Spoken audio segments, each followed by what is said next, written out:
하나라는 400년 만에 무너졌습니다. 그런데 다음 왕조는 600년을 버텼어요. 같은 폭군으로 시작했는데 왜 200년이나 더 길었을까요? 더 놀라운 건 이 왕조가 멸망한 지 3000년이 지나서야 실존이 증명됐다는 사실입니다. 1928년 한 농부의 삽이 땅을 파자 거기서 나온 뼈의 글자가 새겨져 있었죠. 그 순간 신화가 역사가 됐습니다. 상나라. 오늘 이 이야기를 끝까지 들으시면 가장 미스터리한 왕조가 어떻게 중국 문명의 정점이 됐는지 알게 되실 겁니다. 사기 은본기는 하본기 다음 이야기입니다. 사마천은 이 왕조를 은이라고 불렀어요. 하지만 당시 사람들은 상이라고 했죠. 왜 두 이름이 있을까요? 상나라가 먼저입니다. 건국자 탕의 부족 이름이 상족이었거든요. 그래서 처음에는 상나라라고 불렀어요. 하지만 반경이라는 왕이 수도를 은으로 옮겼습니다. 그 후부터 은나라라고도 불리게 됐죠. 특히 멸망한 후에는 은어, 즉 은나라의 폐허라는 뜻으로 더 많이 불렸어요. 사마천은 은본기라고 제목을 붙였습니다. 하지만 본문에서는 상나라와 은나라를 섞어서 사용해요. 같은 왕조를 가리키는 겁니다. 오늘날에는 어떻게 부를까요? 학자들은 보통 상은 나라라고 씁니다. 두 이름을 모두 인정하는 거죠. 초기에는 상, 후기에는 은이라고 구분하기도 해요. 잠깐 여기서 중요한 질문이 있습니다. 상나라는 정말 실존했을까요? 오랫동안 논란이었습니다. 사기의 기록은 있었어요. 하지만 물증이 없었죠. 고고학적 증거가 전혀 없었습니다. 학자들이 회의했습니다. 사마천이 신화를 역사로 착각한 게 아닐까? 상나라는 전설로 여겨졌어요. 하나라처럼요. 하지만 20세기 초 기적이 일어났습니다. 1899년 한 학자가 약재를 샀습니다. 용골이라는 거였어요. 말 그대로 용의 뼈라는 뜻이죠. 중국에서는 이걸 갈아서 약으로 썼습니다. 학자가 용골을 자세히 봤습니다. 뭔가 이상했어요. 뼈에 글자가 새겨져 있었거든요. 이게 뭐지? 연구해 봤습니다. 놀라운 사실을 발견했어요. 이건 고대 문자였습니다. 그것도 아주 오래된요. 추적이 시작됐습니다. 이 용골이 어디서 났는지 찾았어요. 하남성 안양이라는 곳이었죠. 1928년 본격적인 발굴이 시작됐습니다. 안양의 작은 마을 소둔촌을 팠어요. 거기서 엄청난 유적이 나왔죠. 궁전터가 나왔습니다. 거대한 건물의 기초가 남아 있었어요. 청동기가 쏟아졌죠. 정교하고 아름다운 제기들이었습니다. 무덤이 발견됐습니다. 왕릉으로 추정되는 거대한 무덤이었어요.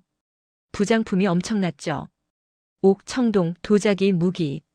그리고 가장 중요한 것, 갑골이었습니다. 거북의 등껍질과 소의 견갑골에 글자가 빼곡히 새겨져 있었어요. 수만 점이 나왔죠. 이게 바로 갑골문입니다. 학자들이 해독했습니다. 놀라운 내용이었어요. 제사 기록, 전복 기록, 전쟁 기록, 수학 기록. 모든 게 있었죠. 더 놀라운 건 왕의 이름이었습니다. 무정, 제을, 제신. 사기에 나오는 상나라 왕들의 이름이 똑같이 나온 거예요. 이게 핵심입니다. 상나라가 실존했다는 증거였죠. 신화가 역사가 되는 순간이었습니다. 사마천이 옳았어요. 2000년 전에 기록한 내용이 3000년 전의 뼈에서 확인된 겁니다. 은어 유적은 계속 발굴됐습니다. 지금도 진행 중이에요. 나올 때마다 놀라운 발견이 있죠. 부호묘라는 무덤이 발견됐습니다. 무정의 부인 부호의 묘로 추정돼요. 여기서 나온 유물만 1928점이었죠. 청동기가 특히 놀라웠습니다. 사모무정 대방정이라는 거대한 솥이 있어요. 무게가 875kg입니다. 3000년 전에 어떻게 만들었는지 지금도 신기해요. 갑골문 연구도 계속됐습니다. 지금까지 발견된 게 약 15만 점이에요. 해독된 글자는 1500자 정도죠. 아직 못 읽는 것도 많습니다. 상나라가 실존한다는 게 확인되자 하나라 연구도 탄력을 받았습니다. 상나라가 진짜면 하나라도 진짜일지 모른다. 이리도 유적이 하나라로 추정되고 있어요. 자, 상나라는 얼마나 긴 왕조였을까요? 사기에 따르면 30대입니다. 탕부터 주왕까지요. 하나라가 17대였으니 거의 2배죠. 기간은 약 600년입니다. 대략 BC 1600년부터 BC 1046년까지요. 하나라 400년보다 200년이나 길어요. 왜 더 길었을까요? 여러 이유가 있습니다. 첫째, 중흥기가 있었습니다. 무정 같은 훌륭한 왕이 나와 왕조를 다시 일으켜 세웠어요. 하나라의 소강중흥처럼요. 둘째, 제도가 더 발전했습니다. 행정 시스템이 체계적이었어요. 갑골문으로 기록을 남길 정도로 문명화됐죠. 셋째, 경제력이 강했습니다. 청동기 제작 기술이 뛰어났어요. 농업도 발전했죠. 부강한 나라였습니다. 넷째, 군사력이 우수했습니다. 전차를 사용했어요. 주변 부족을 정복하며 영토를 넓혔죠. 다섯째, 종교가 안정적이었습니다. 조상 숭배와 제사 제도가 확립됐어요. 왕권의 정통성을 종교가 뒷받침했죠. 하지만 길게 간다고 좋은 것만은 아닙니다. 상나라도 결국 망했거든요. 폭군 때문에요. 흥미로운 건 시작과 끝이 비슷하다는 겁니다. 상나라는 혁명으로 시작했습니다. 탕이 하나라 폭군거를 쳤어요. 백성을 구한다는 명분이었죠. 상나라는 혁명으로 끝났습니다. 주무왕이 상나라 폭군주를 쳤어요. 역시 백성을 구한다는 명분이었죠. 똑같은 패턴입니다. 600년이 흐르는 동안 아무것도 배우지 못한 거예요. 역사가 반복된 겁니다. 사마천도 이걸 알고 있었습니다. 음본기 끝에 이렇게 썼어요. 탕이 거를 친 것처럼 무왕이 주를 쳤다. 천명은 덕 있는 자에게 간다. 교훈이 명확합니다. 아무리 오래된 왕조라도 아무리 찬란한 문명이라도 덕을 잃으면 무너진다는 거죠. 상나라의 특징을 더 살펴볼까요? 천도를 많이 했습니다.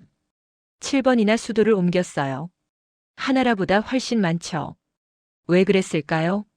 초기에는 불안정했습니다. 자연재해도 있었고 정치적 혼란도 있었어요. 수도를 옮기며 안정을 찾으려 했죠. 반경 때 은으로 옮긴 게 결정적이었습니다.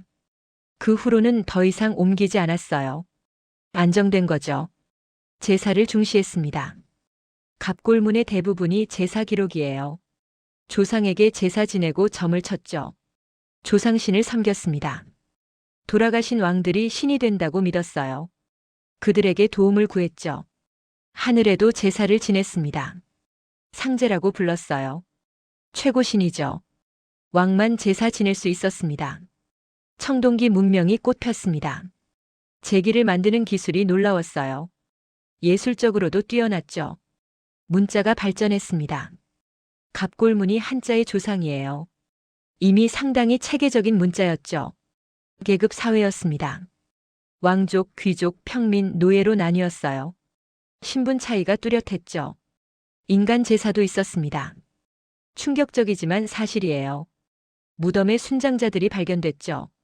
전쟁 포로들을 제물로 바쳤습니다. 이게 상나라의 명암입니다.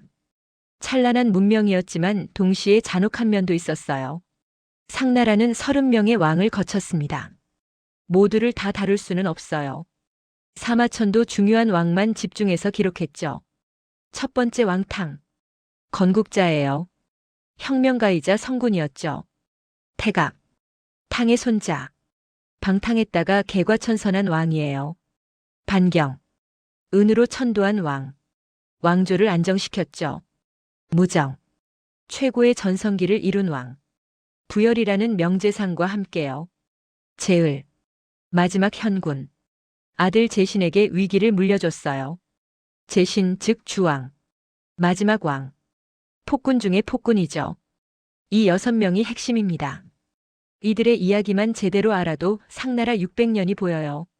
건국의 영웅 탕, 개과천선의 태갑, 안정의 반경, 전성기의 무정, 마지막 현군 제을, 그리고 폭군 주왕. 흥망성쇠가 다 담겨 있죠. 음본기는 하본기보다 더 드라마틱합니다. 기간도 길고 사건도 많고 인물도 다채로워요. 하나라는 우가 너무 압도적이었어요. 다른 왕들은 그에 비하면 미미했죠. 하지만 상나라는 다릅니다. 여러 왕이 각자의 개성을 보여줘요. 탕은 혁명가입니다. 정당한 이유로 폭군을 쳤어요. 하지만 그 후 관대하게 다스렸죠.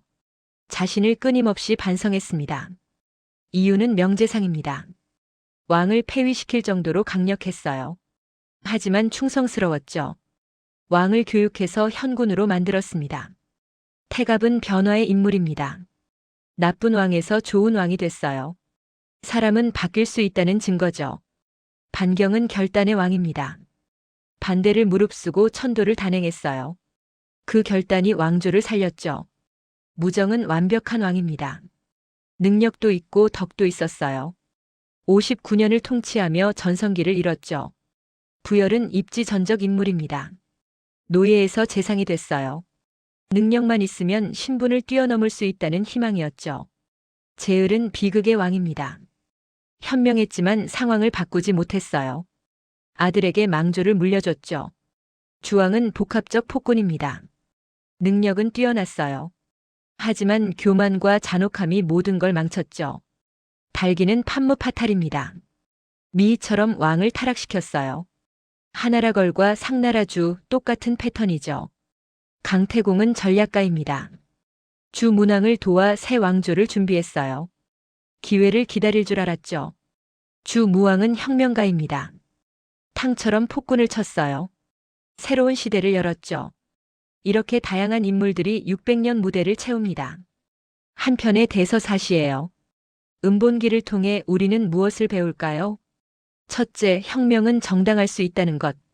폭군을 치는 건 반역이 아니라 구제예요. 탕과 무왕이 증명했죠. 둘째, 사람은 변할 수 있다는 것. 태갑이 보여줬어요. 잘못을 깨닫고 바뀌면 명군이 될 수 있죠. 셋째, 결단이 중요하다는 것. 반경의 천도처럼요. 때로는 과감한 선택이 필요해요. 넷째, 인재가 왕조를 살린다는 것. 이윤, 부열 같은 명제상이 있었기에 상나라가 오래갔어요. 다섯째, 전성기도 영원하지 않다는 것. 무정의 황금시대도 끝났어요. 안주하면 쇠퇴합니다.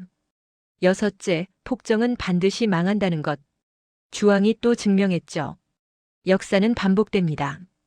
일곱째, 천명은 움직인다는 것. 하나라에서 상나라로, 상나라에서 주나라로. 덕 있는 자에게 간다는 법칙이 재확인됐어요. 음본기는 하본기의 반복이면서 발전입니다. 같은 패턴이 더 크고 더 복잡하게 펼쳐져요. 600년이라는 긴 시간 동안요. 사마천은 이 600년을 압축해서 보여줍니다. 핵심만 뽑아 기록했어요. 교훈을 전하기 위해서죠. 상나라. 갑골문에서 되살아난 왕조. 청동기 문명의 정점. 30대 600년의 긴 역사. 혁명으로 시작해 혁명으로 끝난 나라.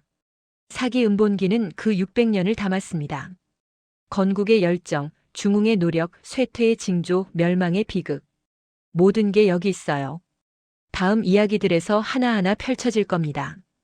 탕의 혁명, 이윤의 지혜, 태갑의 변화, 반경의 결단, 무정의 전성기, 그리고 주왕의 광기. 600년 대서사가 시작됩니다. 하나라보다 길고 더 찬란하고 더 비극적인 이야기가요.